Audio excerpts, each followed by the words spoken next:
សុដនមូលខ្លំលើដើមទ្រូងស្រីសាច់សខ្ចីក្នុងទ្រូងញ័រភ័យព្រើតព្រើនេត្រារួមអូនស្រងដងខ្លួនសមនឹងហត្ថាចង្កេះដូចទេពធីតាអើយចេតនាមើលគ្មានទងអ្វីដើមទ្រូងប៉ះគ្នា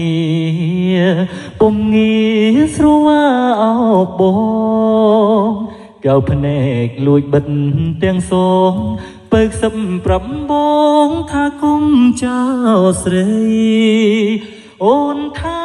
ស្នេហ៍ស្មុំប្រគល់ជូនព្រំចារីចិត្តបងរំភើបលាយភ័យសែនស្ដាយពេលភ្ញាំងដឹងខ្លួន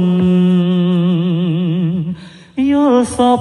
ច្បាស់ពេកមកស្ទើរស្រែកយំស្ដាយមាសមុំមិនបានថ្នាក់ថ្នមឲ្យអូនចិន្តាអូនស្អាតណាស់តើពើនៅដល់ទីណាជាតិនេះតើធ្វើយ៉ាងណាបានរួមស្នេហាដូចក្នុងសូបិន